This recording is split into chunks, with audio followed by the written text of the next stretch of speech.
नमस्कार हरि प्रेम में आपका स्वागत है। हरि प्रेमियों, कैसे हैं आप? उम्मीद है आप सब अच्छे होंगे। आइए आज का प्रसंग सुनते हैं।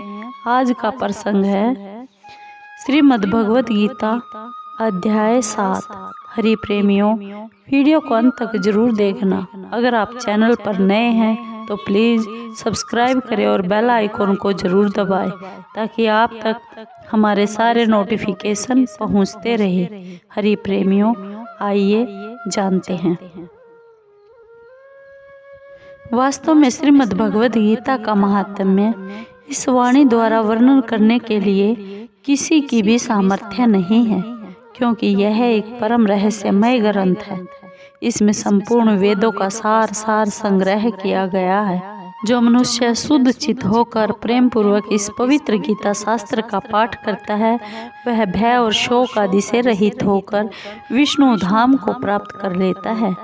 जो मनुष्य सदा गीता का पाठ करने वाला है तथा प्राणायाम में तत्पर रहता है, उसके इस जन्म और पूर्व जन्म में किए हुए समस्त पाप निसंदेह नष्ट हो जाते हैं।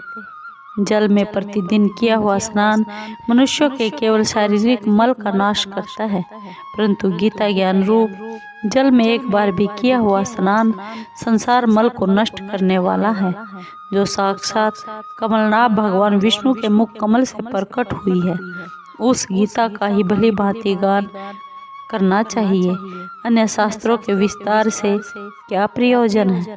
जो महाभारत का अमृत सार है तथा जो भगवान श्री कृष्ण के मुख कमल से प्रकट हुआ है, उस गीता रूप गंगा जल को पी लेने पर पुनः इस संसार में जन्म नहीं लेना पड़ता।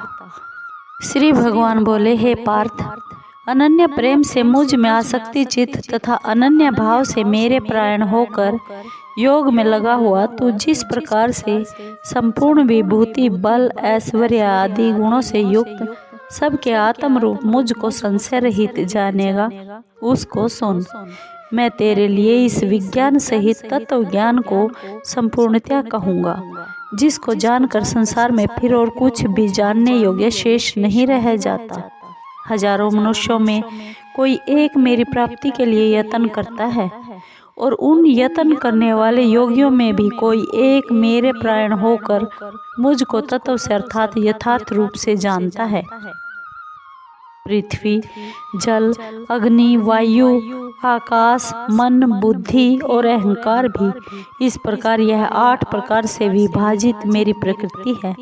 यह 8 प्रकार के भेदों वाली तो अपरा अर्थात मेरी जड़ प्रकृति है। और हे महाभाव, इससे दूसरी को जिसे यह संपूर्ण जगत धारण किया जाता है, मेरी जीव रूपा परा अर्थात चेतन प्रकृति जान।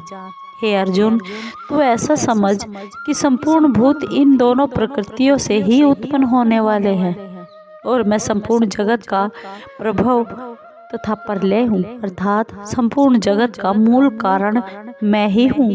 हे धनंजय, मुझसे भिन्न दूसरा कोई भी परम कारण नहीं है। यह संपूर्ण जगत सूत्र में सूत्र के मणियों के सदृश मुझ में गुथा हुआ है। हे अर्जुन, मैं जल में रस हूँ, चंद्रमा और सूर्य में प्रकाश हूँ, संपूर्ण वेदों में ओंकार हूँ, आकाश में शब्द और पुरुषों में पुस्तक हूँ।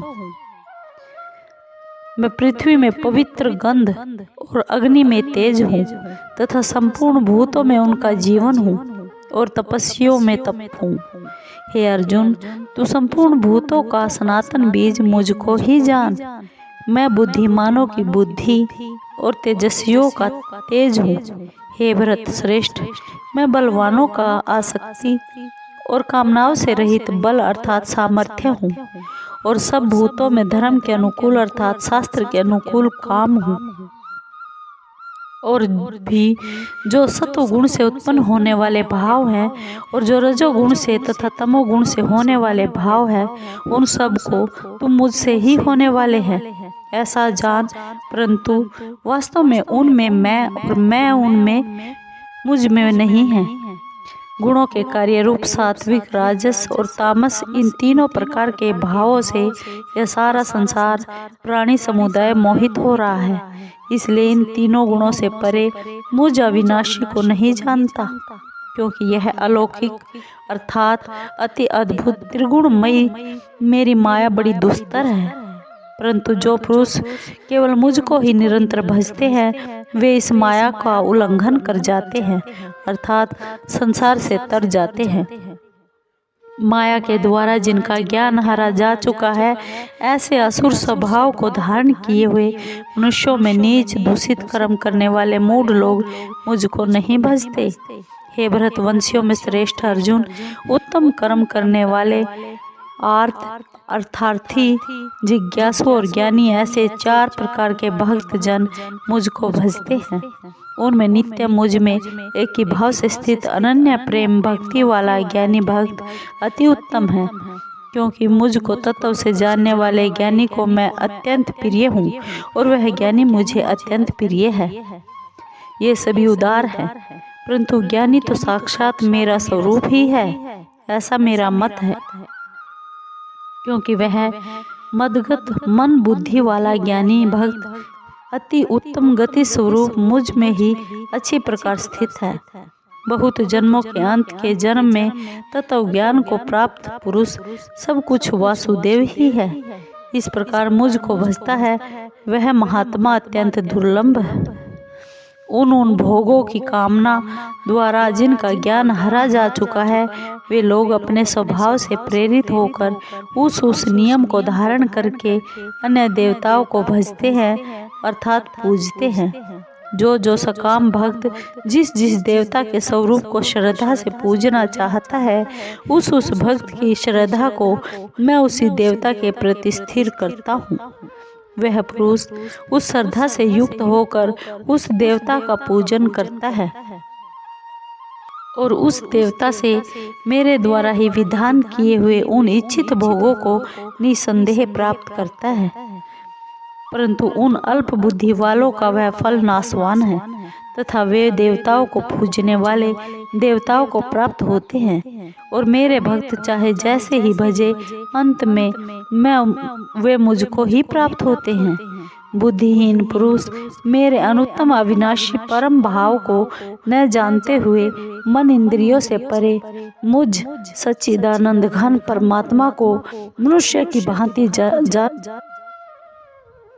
व्यक्ति भाव को प्राप्त हुआ मानते हैं। अपनी योग माया से छिपा हुआ मैं सबके प्रत्यक्ष नहीं होता, इसलिए यह अज्ञानी जन समुदाय मुझ जन्म रहित अविनाशी परमेश्वर को नहीं जानता, अर्थात मुझको जन्मने मरने वाला समझता है।